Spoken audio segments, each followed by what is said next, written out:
Alors, bienvenue à tous et à toutes. Le thème du cours d'aujourd'hui, c'est bien sûr Pessah Sheni, le deuxième Pessah qui est aujourd'hui, qui se finit bientôt en France, mais encore que, on verra, la coutume de Pessah Sheni continue ce soir. Donc, il n'est jamais trop tard, puisque c'est bien la leçon de Pessah Sheni. Donc, on va donner un aperçu de la fête même, son histoire, et rentrer dans le message, Bezrat Hashem, dans le message de Pessah Sheni. La première chose que je voudrais faire, c'est retourner à la source et les psukim reliés à Pessah Sheni. D'où ça vient, quelle est la fête, etc. Et donc, on va commencer à partager les psukim. Donc, nous avons les psukim ici, à gauche. Dans le contexte, on est dans la paracha de Baalotra. Baalotra reprend l'histoire après donc, l'inauguration du Mishkan. C'est-à-dire que nous avons les parachiotes du Sefer Shemot, à partir de la paracha de Trouma, qui vont parler de la construction du Mishkan, qui, plus ou moins à la fin de Shemot, va se passer au niveau de l'histoire à partir de Yom Kippour, disons l'automne après la sortie d'Égypte, donc à peu près 6 mois après la sortie d'Égypte, Yom Kippour, jusqu'à Rosh Chodesh Nissan, presque un an après la sortie d'Égypte. Oui, le peuple juif est sorti Pessah, 7 semaines plus tard, Matan Torah, 40 jours plus tard, le Vaudor, puis Moshe qui monte et qui va descendre encore 2 fois pour demander à ce que Hachem, ce que Dieu pardonne au peuple juif pour la faute du Vaudor. On arrive Yom Kippour. Yom Kippour, Moshe redescend avec les deuxièmes tas de la loi, et c'est à ce moment-là que les préparatifs du Mishkan se mettent en place. Donc le Mishkan, ça commence à partir donc de Yom Kippour, à peu près 6 mois après la sortie d'Égypte. Le Mishkan est prêt à la date qui est de nos jours la date de Hanouka, donc le mois de Kislev, fin du mois de Kislev. On ne va pas l'inaugurer jusqu'à la fin du mois de Hadar, début du mois de Nissan. C'est-à-dire que la dernière semaine du mois de Hadar, c'est à ce moment-là qu'on va avoir la semaine de Milouim, la semaine de préparation. Pendant cette semaine, Moshe va monter, démonter le Mishkan tous les jours. Moshe offrira les sacrifices. C'est Moshe qui va agir en tant que grand prêtre pendant cette semaine. Arrive Rosh Chodesh Nissan. Rosh Chodesh Nissan, c'est l'inauguration du Mishkan. On est à peu près un an, moins 2 semaines de la sortie d'Égypte. Parce qu'ils sont sortis d'Égypte Pessah, là on est à 2 semaines avant Pessah. Tout le livre de Vaïkra se passe plus ou moins autour de cette date-là de Rosh Chodesh Nissan. Et ensuite, on a donc tout un tas de lois qui sont mentionnées dans le livre de Vaïkra. Arrive le livre de Bamidbar. Donc, Bamidbar même commence un petit peu après, commence le deuxième mois, donc le mois de Iyar, après le mois de Nissan. Et le mois de Pessah arrive. Donc, c'est-à-dire que la paracha de Balotra revient un peu en arrière. Et dans la paracha de Pessah, on a la chose suivante. Donc, on est presque à un an de la sortie d'Égypte. Et je vais lire le passage. Vaïdaber Moshe ben Israël la sorte à Pessah. Et Moshe dit au peuple juif de se préparer à faire le Korban Pessah. Donc, un an après la sortie d'Égypte. Je mentionne, c'est important de le mentionner, que c'est la première fois et la seule fois pendant les 40 ans dans le désert, où le peuple juif va amener le Korban Pessah.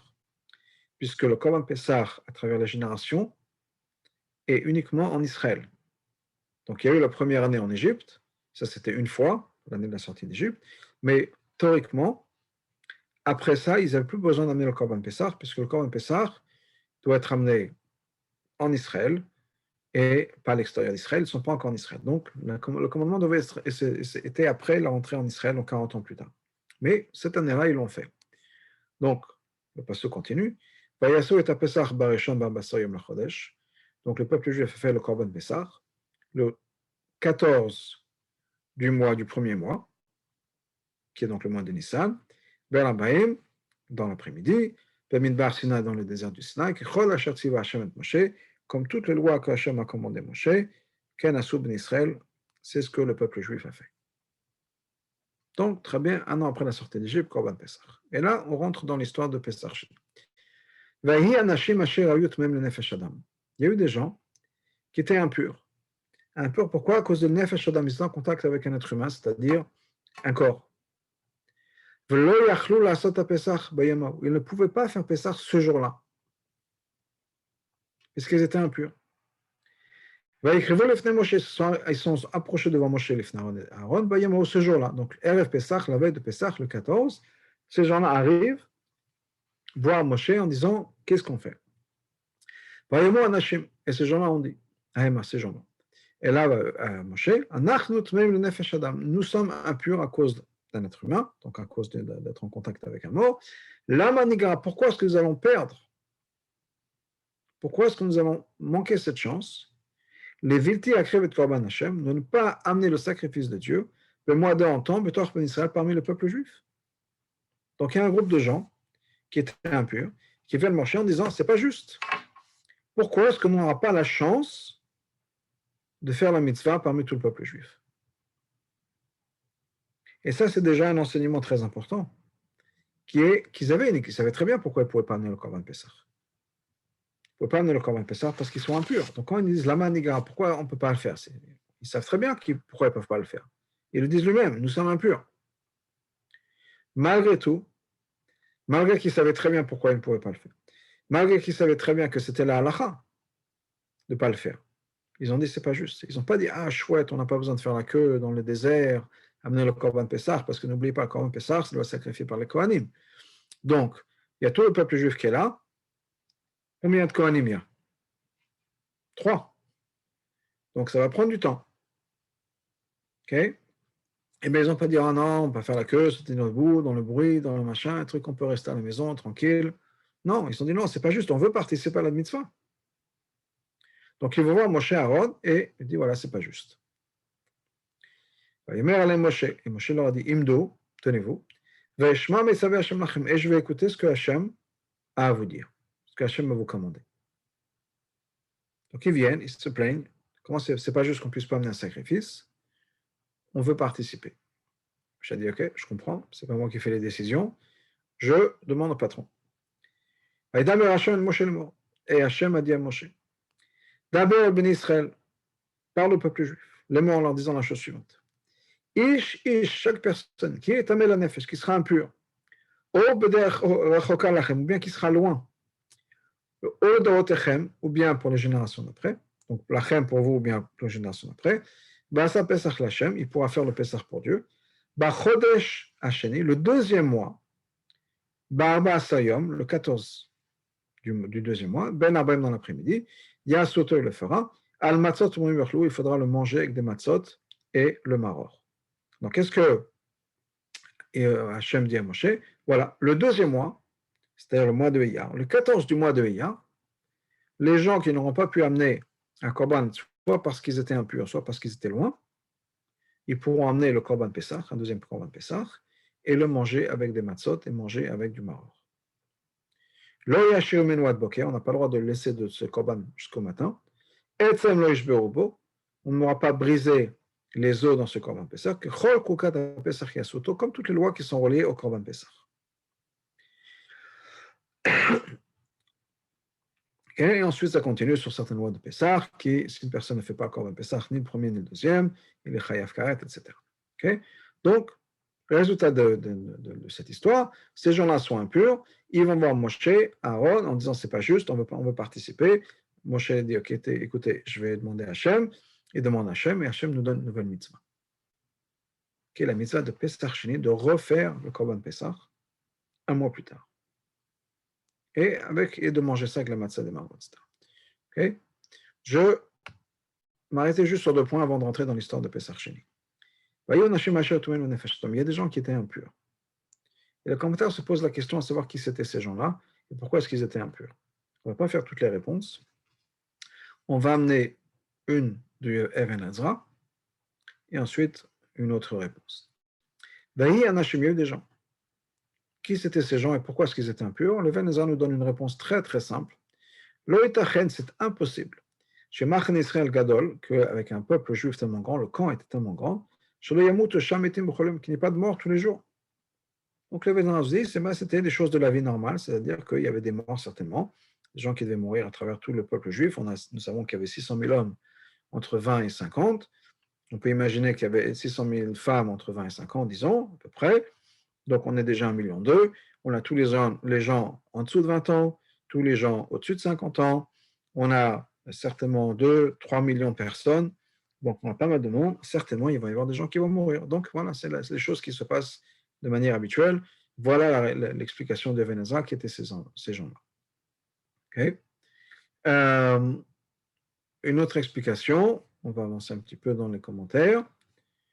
Amené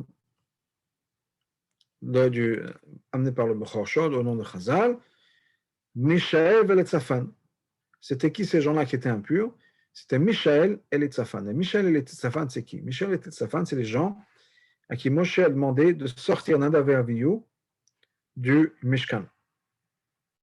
Vous vous rappelez que le premier jour du mois de Nissan, le jour de l'inauguration du Beth Amikdash, du Mishkan, pardon, Nadav et Avihu, les deux fils, ou deux sur les 4 fils d'Aaron, sont entrés dans le Saint des Saints alors qu'ils n'avaient pas la permission de le faire, et ils sont morts. Et Moshe a demandé à Michel et Tzafan, qui étaient des cousins, de rentrer dans le Kodesh HaKodashim et de faire sortir les corps. Donc eux, ils étaient impurs. Ou bien, nous dit, Nosé Aaronon chez Yosef, c'était les gens qui portaient le cercueil de Yosef.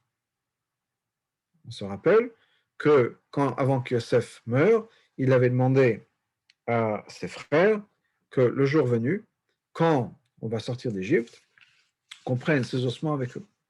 Donc il y avait un groupe, bien sûr, qui était dans le désert, responsable de porter les os, cercueil de Yosef. Donc les os étaient impurs.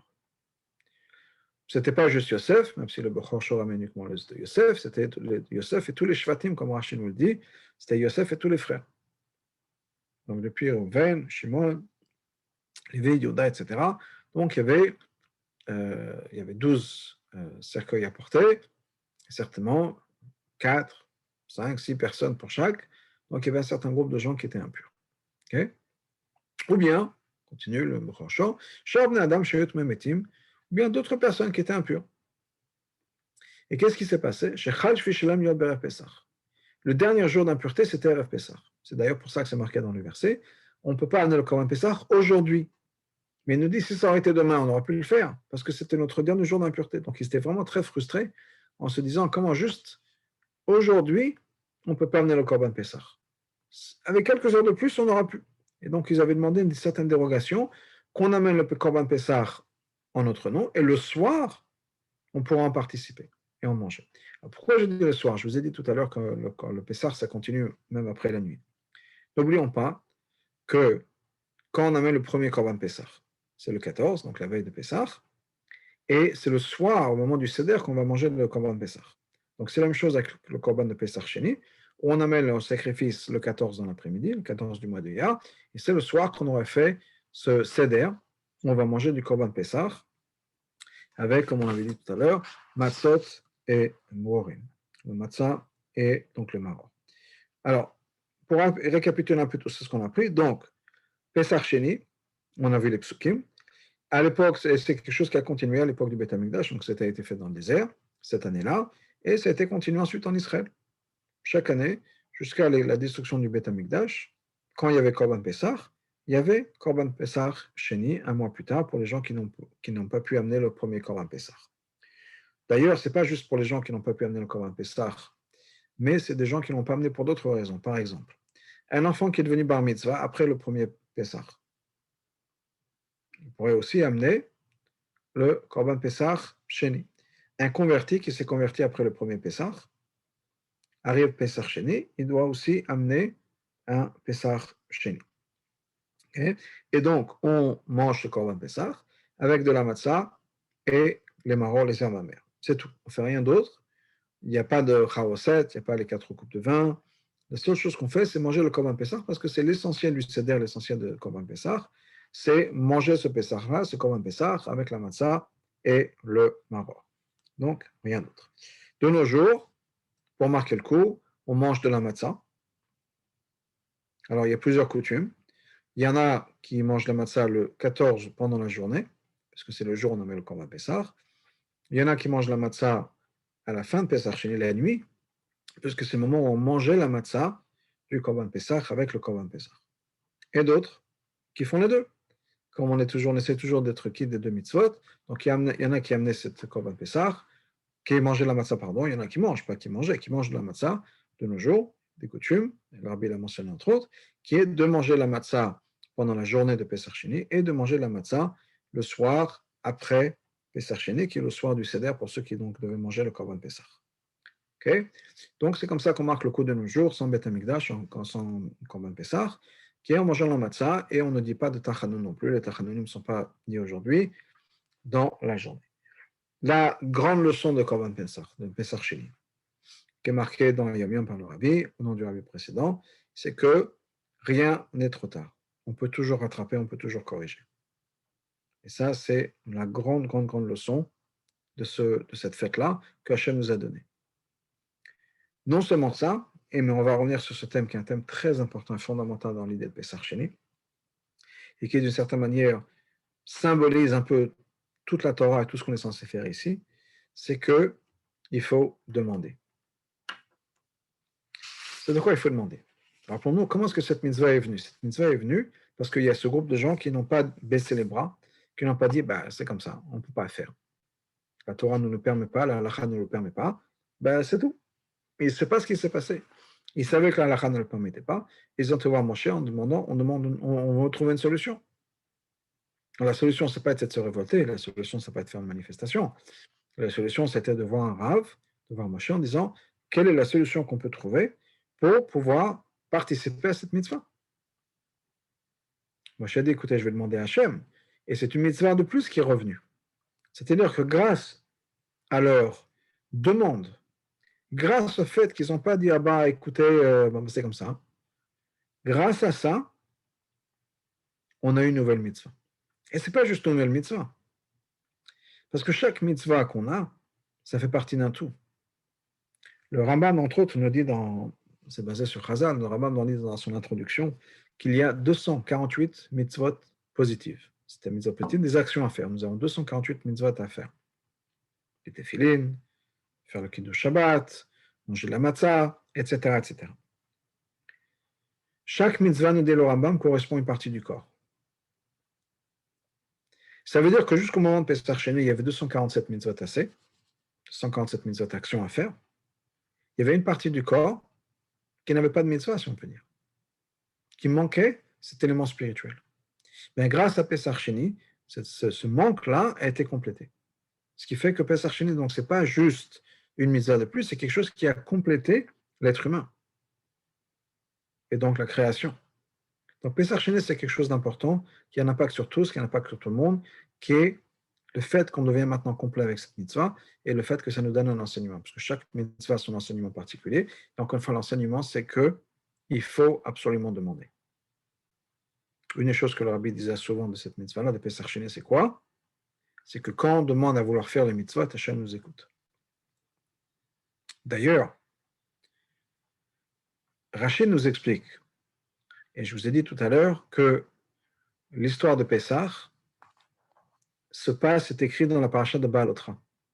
C'est-à-dire qu'il y a la paracha de Bamidbar et la paracha de Nassau, qui sont écrites avant, et ensuite on revient à la célébration de Pesach. Pourquoi est-ce que ça n'a pas été écrit au début du livre de Bamidbar?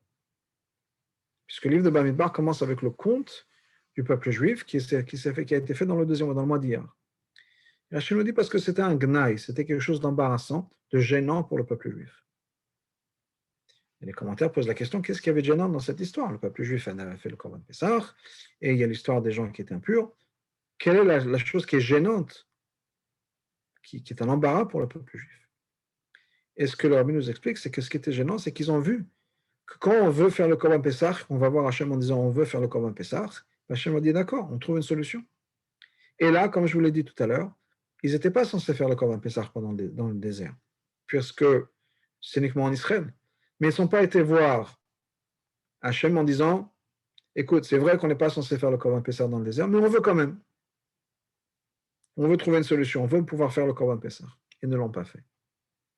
Et c'est ça, cette honte, ce qui est gênant pour le peuple juif. C'est qu'alors qu'ils avaient appris que si on demande vraiment et sincèrement à faire le Korban Pessah, Hachem nous donne une mitzvah de le faire, ils auraient pu faire la même chose sur le Korban Pessah normal. C'est vrai que dans le désert, on n'est pas censé le faire, mais on veut le faire quand même. Ils ne l'ont pas fait, ils n'ont pas demandé. Donc c'est là la gêne. Mais de manière générale, par extension, ce n'est pas juste le Korban Pessah, c'est toutes les mitzvot. Comprenez bien que de nos jours, il y a combien de sacrifices qu'on ne peut pas amener, à part le Korban Pessah. Et ce que Pessah chez nous enseigne, c'est que si on va voir Hachem en disant ça suffit de l'exil, ça suffit de la galoute, on veut pouvoir faire les korbanot. On veut pouvoir faire les sacrifices. L'année prochaine, c'est une année de Shemitah en Israël. Mais on veut faire la vraie Shemitah, pas une Shemitah qui est uniquement à la mémoire pour se rappeler de la Shemitah qui est de la Torah. On veut vraiment voir les mitzvot. Aujourd'hui, ce matin, cet après-midi, il y a des sacrifices qu'on est censé amener tous les jours, le Korban Tamid. On ne l'a pas fait encore. On veut le faire. Donc, si on demandait vraiment, et on a le droit de demander, puisque c'est l'enseignement de Pesach Sheni, que si on veut vraiment faire une mitzvah, on va voir Hachem en disant Ad matin, jusqu'à quand on va pas faire cette mitzvah? La maniga, pourquoi est-ce qu'on va perdre cette opportunité de faire une mitzvah? On demande le droit de faire des mitzvot. Et ça va se faire avec l'amener du Mashiach et la construction du Beth Amikdash. Donc, on a le droit, et c'est une obligation, c'est une des leçons de la paracha de Pesach Sheni, qu'on peut demander à Hachem de manière sincère l'avenue du Mashiach, et si on est sincère, Hachem nous écoute. Donc, c'est un des grands enseignements de Pesach Sheni. Mais revenons un peu en arrière. Premièrement, pourquoi est-ce que Pesach Sheni est la seule fête qui a un rattrapage? Pourquoi est-ce qu'il n'y a pas de rattrapage pour Rosh Hashanah, pour l'Olav? Quelqu'un qui n'a pas pu écouter le shofar Rosh Hashanah. On dit, OK, un mois plus tard, on peut écouter le shofar, ou 2 semaines plus tard, je ne sais pas quelle serait la date. Quelqu'un qui n'a pas pu prendre le lulav, ben, un mois plus tard, il pourra faire le lulav. Cette année, j'ai des enfants qui sont en shlichut au Japon, et cette année, par exemple, leur lulav a été coincé dans les douanes, ils ont reçu leur lulav que pendant Chol HaMoed. Ils n'ont pas pu faire le lulav pendant le premier jour de Sukkot. Pourquoi est-ce qu'on ne leur donne pas une deuxième chance? Un mois plus tard, vous pouvez reprendre le lulav. Alors, la réponse la plus pratique qui est donnée, c'est que, à l'exception peut-être des shlochim au Japon ou dans d'autres endroits comme ça, le lulav, c'est facile de l'avoir. Le shofar, c'est facile de l'avoir. On peut prévoir à l'avance d'avoir un shofar, on peut prévoir à l'avance d'avoir un lulav.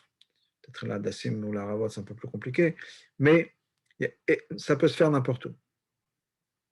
On peut prendre le lulav du Maroc, on peut trouver la dassim ou la ravot d'autres endroits. On n'a pas besoin d'être dans un endroit particulier, dans des conditions particulières. Okay. En parlant du shofar, par exemple, ça fait penser à une histoire avec le Baal Shem Tov et son gendre. Le Baal Shem Tov avait un gendre qui est parti en voyage d'affaires. Il est parti au début de l'été. Et le Baal Shem Tov lui a dit avant de partir, prends un shofar avec toi. C'était le début de l'été. Donc quand son gendre a entendu prends un shofar avec toi, il a dit ça y est, je ne rentrerai pas avant Rosh Hashanah, je ne serai pas à la maison pour Rosh Hashanah. C'est vrai que les voyages à l'époque prenaient beaucoup de temps, mais bon, c'est ce qui s'est passé. Bien sûr, comme il le savait et comme il l'attendait plus ou moins, il était sur le chemin du retour, mais malheureusement, son bateau était dans un bateau, son bateau a fait naufrage et s'est retrouvé dans une île qu'il pensait déserte. Et c'est là où s'est retrouvé Rosh Hashanah. Heureusement, il est avec lui avec son shofar, donc il a eu un shofar pour Rosh Hashanah, donc il est dans cette île déserte, et arrive Rosh Hashanah, il avait construit une petite cabane sur la plage, en attendant qu'il y ait des bateaux qui passent. Arrive Rosh Hashanah, il se lève le matin, il fait sa tefila, il met son talit, il fait sa tefila, et arrive le moment de sonner du shofar, il sonne du shofar. Mais ce qu'il ne savait pas, c'est qu'il y avait des gens qui habitaient dans cette île. Et quand les gens ont entendu le shofar, ils sont tous allés voir ce qui se passait. Donc ils ont suivi le son du shofar, ils sont arrivés sur la plage, et voient une espèce de petite cabine avec un type habillé dans un drap, qui fait des mouvements bizarres, peut-être comme ça, ou qui se balançait, et de temps en temps, qui sonnait de la trompette. Ils ne savaient pas trop ce que c'était, ils n'avaient jamais vu une chose pareille, ils regardaient. Et ils se sont dit, peut-être que le lendemain, la même chose va se passer. Il va savoir, il y a ce type qui est naufragé, peut-être qu'il essaie d'appeler un bateau avec sa trompette, ils ne savent pas trop. Donc le lendemain, il y a toute la ville qui débarque, ils sont à une distance, ils restent un peu loin, personne ne prend contact avec lui, il regarde de loin, et bien sûr, la même chose se passe, parce que c'est le deuxième jour de Rosh Hashanah. Donc ce monsieur se met son talit, et commence à gesticuler, à faire des bruits dans des sons qu'il ne connaissait pas, dans une langue qu'il ne connaissait pas, et bien sûr, il va sortir le shofar, faire les tkiot du shofar. Et tout le monde en regarde, fasciné, etc., au point où, dans l'après-midi, après qu'ils aient fini la tefila, il y a des gens qui vont rapporter au roi de l'île ce qu'ils ont vu, ce phénomène étrange. Le roi était très intrigué, il a dit, je voudrais parler à cette personne-là. Dites-lui de venir, allez le voir, dites-lui de venir. Donc, ils vont sur la plage, l'après-midi, ils vont sur la plage, et ils le trouvent, ils font contact, et d'une manière ou d'une autre, ils essaient de communiquer, et il leur explique qu'aujourd'hui, il ne peut pas, mais demain, parce que c'est Yom Tov, demain, il se fera un plaisir d'aller rencontrer le roi. OK? Le lendemain, il a rendez-vous avec le roi. Donc, le roi le reçoit, et ils ont un interprète, je ne sais pas, qui traduisait, je ne sais pas, du russe, du polonais, je ne pense pas qu'il connaissait l'hébreu ni le yiddish.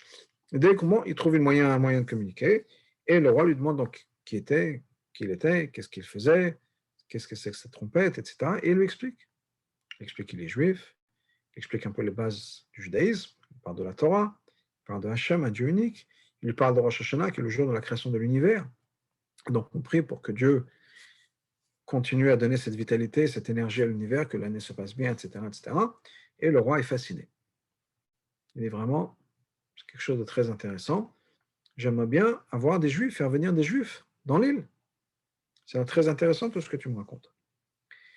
Il a dit, j'aimerais que tu arranges, que tu organises qu'il y ait des juifs qui viennent.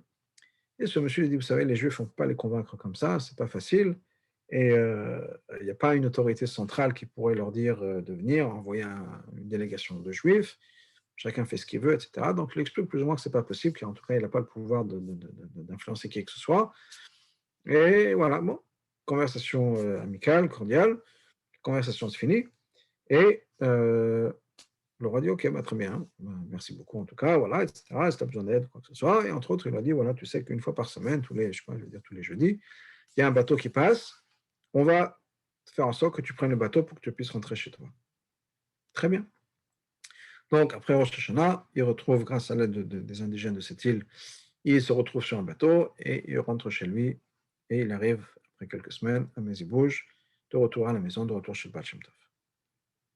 Et là, tout de suite, il va voir son beau-père, le Baal Shem Tov, en disant, qu'est-ce que c'est que cette histoire?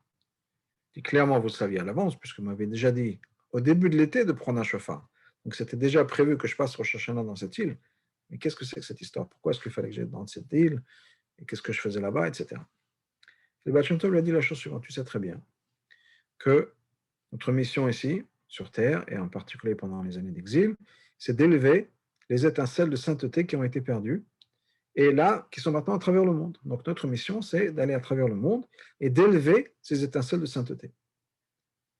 Maintenant, dans cet endroit-là, dans cette île, il y avait des étincelles de Kedusha qui étaient là-bas, de sainteté qui étaient là-bas, mais aucun juif n'avait été encore là-bas, dans cette île. Et pour élever ces étincelles, comment est-ce qu'on élève les étincelles? On fait une bracha, on fait une tefila, on étudie la Torah, on fait des mitzvot, et tout ça, ça révèle le potentiel divin, ces étincelles dont on parle de divinité, ça les élève et elles rejoignent leur source. Maintenant, dans cette île, il n'y avait jamais aucun juif qui est passé, jamais de brachot qui ont été faites, jamais de Torah qui a été étudiée, jamais de tefila qui a été priée, etc. Et donc, il y a une xéra, Hachem a décidé qu'il faudra envoyer des juifs là-bas. Mais la manière dont ça devait se passer, c'est que malheureusement, il doit y avoir un groupe de juifs qui voyageaient, qui vont se faire attaquer en tant que pirates, par des pirates, pardon, et que les pirates vont les vendre comme esclaves aux indigènes de cette île-là. Donc les juifs auraient été pris en captivité, vendus en esclaves. C'était la manière dont ça allait se passer.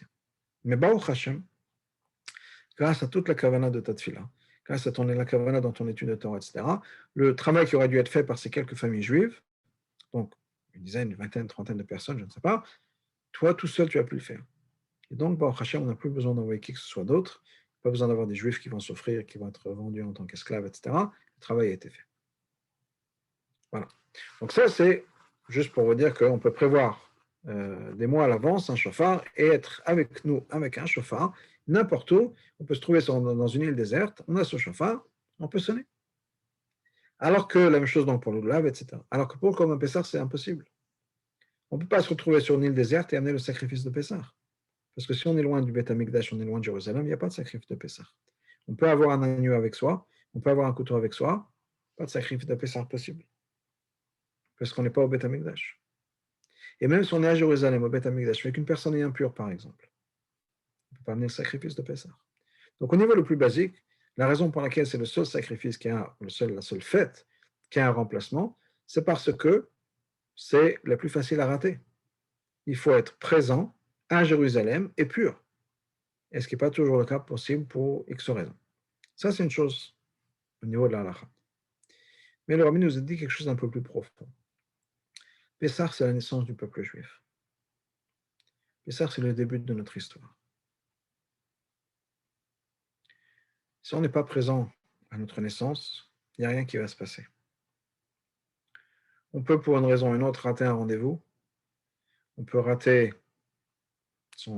être présent des examens. On peut, pour une raison ou une autre, être coincé dans un embouteillage ou une panne de métro et on ne peut pas arriver aux examens le jour du bac ou quel que soit d'autre. On peut être coincé et qu'on arrive en retard le jour de son mariage pour X raisons. Mais si on rate sa naissance, on a tout raté. Donc Hachem nous donne une deuxième chance.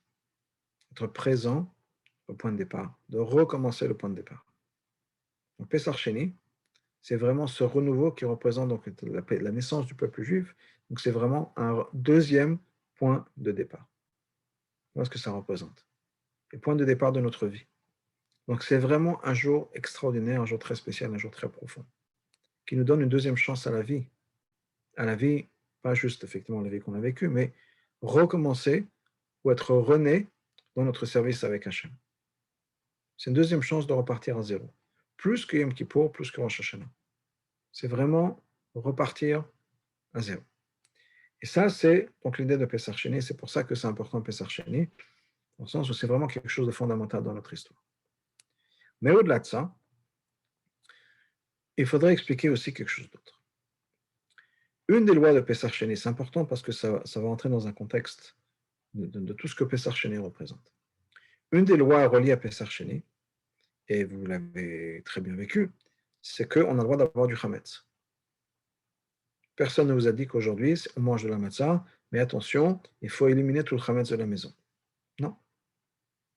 Ni concrètement, ni symboliquement. On n'a pas besoin de brûler un bout de pain pour marquer le coup. On n'a pas besoin de s'abstenir de manger du pain, même si on ne fait pas de ménage, s'abstenir de manger du pain. Il n'y a aucun problème. On prend, la Gemara nous dit, c'est chametz ou matzah imo babait. On mange du pain et de la matzah ensemble. On peut avoir les deux à la fois à la maison. Il n'y a aucun souci. On peut manger du chametz, on peut manger des croissants, des pains au chocolat, de la pizza. Il n'y a aucun problème. Même si on mange de la matzah pour marquer le coup, on peut manger de la matzah et du chametz. Maintenant, ça veut dire quoi? Ça représente quoi? Il y a un mois, on parlait du Hametz. Et j'imagine que dans tous les cours que vous avez entendus, sur Pessah, sur la Matzah, le Hametz, etc., on vous a expliqué, je pense qu'on a dû en parler ici moi-même, que le Hametz, ça représente tout ce qui n'est pas bien. C'est le Yetzirah, c'est la Klippa, c'est le négatif, c'est l'ego, c'est tout ce dont il faut se débarrasser, brûler. Très bien. Donc on a fait ça. Et tout d'un coup, un mois plus tard, on dit, vous savez, au bout du compte, on peut avoir de la matzah, du chametz ensemble, c'est pas grave. C'est pas grave. Et pire que ça, arrive la fête de Shavuot, il y a une obligation d'amener du chametz dans le Beth Amikdash. Qu'est-ce que ça veut dire? Ça veut dire que Shavuot, on a du pain, des sacrifices de pain, des offrandes de pain amenées au Beth Amikdash. Normalement, le pain, il y en a toute l'année du Beth Amikdash, du pain qui est amené en sacrifice, en offrande. Mais généralement, pas 100%, mais généralement, tous les sacrifices de pain qui étaient faits n'étaient pas du chametz. C'est-à-dire qu'on ne laissait pas la pâte levée. Là, ça ne ressemblait pas à la matzah qu'on connaît de nos jours, qui est plate et ronde. C'était par exemple le lechem apanim, les 12 pains qu'on amenait, et ils étaient comme un rectangle qu'on repliait sur soi. Donc ça crée une espèce de boîte, si on peut dire, donc il y avait la base qui remontait et qui descendait. Donc ça ne ressemble pas du tout à du pain. Mais, malgré tout, c'était pas du chametz. C'était de la matzah. Alors, encore une fois, pas de la matzah telle qu'on connaît la matzah, mais ce n'était pas du chametz. Parce que de manière générale, les sacrifices, les offrandes de pain qui étaient faites au Beth Amikdash n'étaient pas du chametz. Pas à 100%, par exemple, le Korban Toda, le Korban qu'on amène pour remercier Dieu pour quelque chose de bien qui s'est passé, une partie des pains qui étaient offerts était du Chametz. Mais généralement, pendant c'était le cas. Arrive Shavuot, et c'est une mitzvah d'amener 2 pains qui sont Chametz. On en parle dans le Korban de Moussaf, dans la Tefila de Moussaf, il faut amener 2 pains qui sont Chametz. Alors, comment ça marche? Comment cette semaine plus tôt, on nous dit le pain c'est horrible, le pain c'est du Chametz, le pain il faut le brûler, le pain il faut se débarrasser, c'est le Chametz, c'est le Yitzhara, c'est la Klippa, c'est tout ce qui est négatif. Tout d'un coup, ça devient une mitzvah. Tout d'un coup, arrive Shavuot, le pain c'est une mitzvah. Comment ça se passe? Et entre les deux, on a Pesach Sheni, où on a les deux. On a la matzah et le pain. Quelle est la signification de tout ça? Alors, une chose est sûre, c'est que, effectivement, on nous explique que le pain, c'est pas bien, c'est négatif, c'est la clipa, c'est l'ego. Très bien. Il faut s'en débarrasser. C'est-à-dire que Pessah, avec tout ce que Pessah représente, notre lien avec Dieu, le fait que Pessah, ça veut dire sauter, on saute de niveau, on passe à un niveau complètement différent, un niveau complètement supérieur. On est libéré de tout ce qui nous retient en arrière. On sort d'Égypte. L'Égypte, ça représente l'étroitesse, ça représente les frontières, ça représente ce qui nous retient. On est libéré de tout ça, mais il y a une condition. La condition est qu'on se débarrasse de tout ce qui est Chametz. On se débarrasse de son ego, c'est-à-dire on met de côté sa personne. On ne peut pas avoir les deux à la fois. C'est l'un ou l'autre. Soit on est libéré, soit on veut vivre l'expérience de Pessah, ce lien avec Dieu, etc. Soit on a son ego. On ne peut pas avoir les deux à la fois.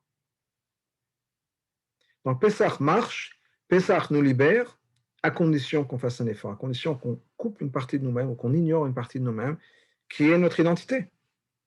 Parce qu'après tout, l'ego, c'est quoi? L'ego, c'est mon identité. Donc le prix de la sortie d'Égypte, le prix de la libération, c'est ignorer une partie de moi-même. Je ne peux pas rester tel que je suis. C'est une libération, mais une libération qui n'est pas à 100%. Une libération qui n'est peut-être pas pour tous. Dans le sens où une partie de moi-même reste en Égypte. Le Hetzara, l'ego. L'ego va rester en Égypte. Donc c'est une libération, mais pas une libération à 100%. Arrive Pesach Sheni, le Pesach Sheni dit non. Aujourd'hui, le jour de Pesach Sheni, aujourd'hui, le 14 du mois de Iyar, qui va continuer dans le 15 du mois de Iyar, on peut être libéré avec son ego. Je n'ai pas besoin de mettre une partie de moi-même de côté, je n'ai pas besoin d'oublier une partie de moi-même, je n'ai pas besoin d'oublier une partie qui est importante, mon identité. Je peux être libéré d'Égypte, je peux avoir ce Korban Pessah, ce lien avec Dieu qui va complètement transcender tout ce que je connaissais et tout ce que j'avais jusqu'à maintenant, et ça va incorporer mon Hamed, ça va incorporer mon ego. Je n'ai pas besoin d'ignorer une partie de moi-même. La libération de Pessah Sheni, le lien profond qui va se créer avec Hachem le jour de Pessah Sheni, va inclure mon ego, va inclure mes défauts, va inclure mes problèmes, va inclure mes côtés noirs. Je n'ai pas besoin d'ignorer tout ça. À l'époque de la sortie d'Égypte, on nous dit que le peuple s'est sauvé. Pourquoi est-ce qu'il s'est sauvé? Nous explique le Balatani, l'Admorazaken. Il s'est sauvé parce qu'il ne pouvait pas gérer leur côté noir. Il fallait absolument se sauver. Comme quelqu'un qui a des problèmes, ça peut être des grands problèmes psychologiques, etc. Et la première chose à faire, c'est d'être en sécurité. On va gérer après. Mais si quelqu'un se retrouve dans une situation, dans un endroit noir, avec des gens dangereux, parce qu'il est, je ne sais pas, impliqué dans la drogue, par exemple, et qu'il y a des gens derrière qui lui courent, qui veulent lui faire de mal, et qui veulent le rabaisser, qui veulent le tirer vers le bas, etc., la première chose à faire, c'est sortir de cet environnement. On gérera le reste après. Assurons-nous que tu es en sécurité. Et donc le peuple juif est sorti d'Égypte, s'est sauvé d'Égypte. Ils n'ont pas géré, ils n'ont pas transformé l'Égypte, ils ne sont pas regardés en arrière, au contraire, on leur dit ne regardez pas en arrière. Pour l'instant, on ne pourra pas toucher ça, on ne pourra pas transformer ce qui se passe en Égypte. On ne pourra pas transformer votre côté noir, on ne pourra pas transformer votre Yetzara, mettons-le de côté. On verra plus tard. Et donc on est sorti d'Égypte, pour être en sécurité, on s'est enfui. On a laissé tout derrière nous. Tout dans le sens de tout ce qui est négatif derrière nous. Mais un mois plus tard, je me dis maintenant c'est le temps. Maintenant c'est le moment d'incorporer notre côté noir, d'incorporer les difficultés qu'on a dans notre vie, d'incorporer notre identité avec les faiblesses qu'on a. Parce qu'il ne faut pas se mentir, on n'est pas parfait. Donc quand on parle de notre identité, ça inclut aussi nos faiblesses, ça inclut aussi nos peurs, ça inclut aussi les choses qui nous empêchent d'être parfaits. Eh bien, Pessah Sheni nous permet d'avoir ce Korban Pessah, sauter, Pessah veut dire sauter, et de dépasser tout ce qu'on connaît dans la vie, c'est ça que ça veut dire sauter. Ce n'est pas étape à étape. C'est complètement sauter par passer une dimension qui est complètement différente, mais on ne laisse pas derrière notre côté noir. On va l'incorporer avec nous. On prend ça avec nous, et ça aussi, ça fait partie de cette expérience. Même mon âme animale, même difficultés, mes peurs, mes angoisses, tout ce qui me retient, tout ça va être libéré aujourd'hui. C'est un jour de libération tellement profond, tellement plus profond encore que Pessah. Parce qu'on n'a pas de choix à faire, on n'a pas besoin de couper une partie de nous-mêmes. Nous en entier. Nos bons côtés et nos côtés qui ne sont pas encore assez bons. Tout ça est libéré aujourd'hui. On peut profiter de cette énergie. Et on continue à bâtir, puisqu'après arrive Shavuot, et Shavuot, non seulement mon côté égo est incorporé dans la libération de Pessah Sheni, mais ça devient une mitzvah, ça devient un objet, une offrande à Dieu. Parce que je suis capable de prendre mon ego, mes angoisses, mes peurs, mon côté noir, et de faire en sorte que ce soit des outils pour mieux servir Hachem. C'est quand on connaît ses faiblesses et qu'on sait comment les gérer, comment les maîtriser. Ça, c'est ce qui se passe sur le monde de Shavuot. On maîtrise ses faiblesses, on maîtrise ses points noirs, on maîtrise ses angoisses en sachant, je suis conscient de ces angoisses, je sais pourquoi il y a ci et ça qui se passe, eh bien, c'est pas grave, je sais comment gérer, je sais comment dépasser. D'ailleurs, ça se passe, c'est le travail du conduit Homer. Pendant le conduit Homer, jour par jour, étape par étape, on regarde ses faiblesses, on regarde ces côtés sur lesquels on a besoin de travailler, et on va travailler jour par jour, semaine par semaine. Par exemple, au début de Pessah, comme je disais, on met tout de côté son ego. Arrive le deuxième jour de Pessah, on commence le compte du Omer, ben on va regarder Chesed Shebe Chesed. La semaine de Chesed, quelles sont les choses qui m'attirent? Est-ce que je suis attiré par un shiur de Torah? Est-ce que je suis attiré par un bon film? Est-ce que je suis attiré par un steak? Est-ce que je suis attiré par une mitzvah? Je vais analyser ça. Et toute la semaine, je vais travailler sur les choses qui m'attirent. Prendre conscience de ce qui m'attire. Savoir comment gérer. La semaine d'après, c'est Gvora, les choses qui me font peur, les choses de lesquelles je m'écarte. Est-ce que j'ai honte? Est-ce que j'ai peur de poser une question à un rabbin? Est-ce que j'aimerais pas être vu? Je ne sais pas, des fois, j'ai honte devant des amis. Je voudrais m'arrêter au milieu d'une conversation parce que c'est l'heure de faire mincha. Je ne sais pas trop comment leur dire. Mais j'ai mes amis qui vont sortir dans un endroit qui n'est peut-être pas caché et je ne sais pas comment leur dire non. J'ai peur de dire non. Ou bien, j'ai peur d'aller à la synagogue, j'ai peur de mettre les tefillim parce que ça va changer ma vie. J'ai peur de dire, si mon mari ou ma femme demande de faire une mitzvah, j'ai peur de leur dire oui parce qu'après, oui, la semaine d'après, si je dis oui aujourd'hui, la semaine d'après, ils vont vouloir quelque chose d'autre. Donc j'ai peur de faire une mitzvah à cause de ça. Quelle que soit la raison. Les choses qui me font peur. Et donc on va travailler sur ça. Etc. etc. Chaque semaine du conduit Homer. Ce qui fait qu'une fois qu'on est passé chez Shavuot, mon ego est devenu complètement offert à Dieu, au service de Dieu. Donc Shavuot, c'est une mitzvah d'amener du chametz. Parce que le chametz, ça représente mon ego, et maintenant mon ego a été transformé en mitzvah. Mais là, on n'en est pas encore là. On en est au jour de Pesach Sheni. Et le jour de Pesach Sheni, donc c'est le jour qui va représenter le travail qui va venir de ma part, où même mon ego, même, comme je disais tout à l'heure, mon côté noir, mon côté faible, etc., tout ça est incorporé dans la libération de Pesach Sheni. Et c'est ça, cette deuxième sortie d'Égypte, c'est ça, ce Pesach Sheni, deuxième saut, puisque Pessah, ça veut dire sauter. Le deuxième saut, le premier saut de Pessah, le premier Pessah, c'est quoi? C'est la tchouva, mais je n'ai pas changé. J'ai changé de condition, j'ai changé d'endroit, j'ai changé de contexte, mais profondément, je n'ai pas encore changé. C'est Dieu qui m'a fait sortir d'Égypte. Donc le premier Pessah, qui se passe pendant le mois de Nissan, le mois de Nissan, c'est un mois de miracle. Alors, le mot de Nissan vient du mot de Nes, de miracle. Hachem nous a fait sortir d'Égypte. C'est un cadeau d'en haut. On ne méritait pas. On le sait, il y a tellement de commentaires sur la Gada qu'on disait qu'on était au 40e degré d'impureté. On serait resté encore quelques minutes, on aurait été perdu. Hachem nous a sorti en urgence, etc., etc. Tout ça, c'était un cadeau de Hachem. Mais après ce cadeau d'Hachem, c'est à nous de travailler. Les choses doivent venir de nous. Et ça, c'est représenté par le deuxième mois, le mois de Iyar, qui est le mois de Sfirat HaOmer. Parce qu'on compte un peu l'Omer pendant Pessah, on compte un peu l'Omer pendant le mois de Sivan, mais le mois où il y a tous les jours le compte du Omer, c'est le mois de Iyar. C'est le mois où tous les jours on va compter l'Omer. C'est-à-dire que c'est le mois du travail sur soi. C'est le mois de cette progression vers Hachem étape par étape. Et c'est exactement ça, Pessah Sheni. Pessah Sheni, ça représente justement pas une libération où je vais oublier une partie de moi-même, une libération tellement plus profonde que ça, où je vais incorporer mon être en entier, mes défauts et mes qualités. Tout ça va faire partie de cette expérience de Pessah Sheni. Et donc c'est pour ça que ça se passe dans le mois de Iyar, qui est le deuxième mois, qui est le mois du travail sur soi. Parce que c'est reconnaître ce que je suis, reconnaître mon existence, et malgré tout travailler avec ça, me libérer avec mon existence, avec la personne que je suis. Et toute la symbolique de Pessah Sheni, ou tout le message de Pessah Sheni, c'est ça. C'est notre travail à nous qui va nous libérer. Comment est-ce que la mitzvah de Pessah Sheni est venue? On a dit tout à l'heure, on a dit ça dans les versets. C'est des gens qui sont venus voir. C'est des gens qui ont créé cette mitzvah. Ce n'est pas une mitzvah qui, comme toutes les mitzvahs, vient de Dieu. Toutes les mitzvahs, Hachem nous a données presque. Pessah Sheni, c'est une exception.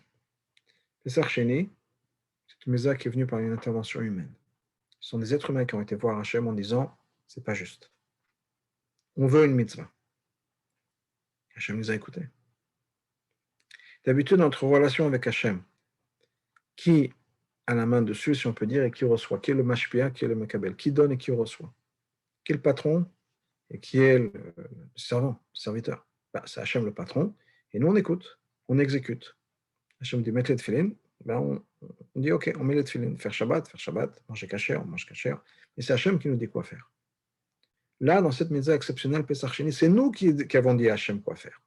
Ce sont des êtres humains qui ont été voir Hachem en disant on veut changer la Torah, dans le sens où ils ont demandé à Hachem de le faire. Ce n'est pas qu'ils ont changé la Torah de par eux-mêmes. Ils ont été voir Hachem en disant c'est vrai que la Torah nous dit qu'on est impur. C'est vrai que quand on est impur, on n'a pas le droit d'amener un sacrifice. Eh bien, c'est pas grave. On va trouver une solution. Et Hachem va rajouter une mitzvah dans la Torah parce que des êtres humains sont intervenus. Donc, Pessah Sheni, comme je disais tout à l'heure, par rapport au mois de Iyar, ça représente notre effort à nous, nos efforts à nous. À nous de travailler. À nous, pas juste de recevoir des choses qui nous sont données, mais c'est le travail de l'être humain qui va changer, qui va influencer Hachem, qui va influencer la Torah, qui va avoir un impact sur la Torah, puisque la Torah maintenant, au lieu d'avoir 612 mitzvot, va en avoir 613. Hachem nous a écoutés. Donc tout ça, c'est ce message de Pessah Sheni, ce n'est pas juste un message, c'est l'énergie du jour. Parce que comme l'Arizal nous l'explique, quand un jour arrive, les mêmes énergies, les mêmes choses se passent. Donc cette énergie qui est dit que Pessah Sheni, c'est le jour où nous avons une chance d'avoir un impact sur Hachem, d'avoir un impact sur la Torah, de transformer le monde, de transformer l'univers, parce qu'une mitzvah, c'est de transformer l'univers, ça se repasse aujourd'hui. Nous avons la force de demander à Hachem de nous écouter, nous avons la force de demander à Hachem de nous donner la chance et l'opportunité de faire des mitzvahs qu'on voudrait faire. Donc c'est quelque chose de très important. Comme je disais tout à l'heure, c'est ce deuxième Pessah dans le sens où c'est Marcel qui nous dit, le troisième rabbi de Chabad nous dit, c'est sauter encore plus que là où on avait sauté avant. Pessah qu'on avait sauté haut. On s'était complètement changé. Mais là, on va sauter encore plus profond, et encore plus fort et encore plus haut. Parce que moi, avec mes défauts, je vais avoir un lien avec Hachem. Avec mon Chametz. Alors que Pessah, je dois mettre mon Chametz de côté. Là, mon Chametz fait partie de l'expérience, fait partie de la libération, fait partie de cette relation avec Hachem.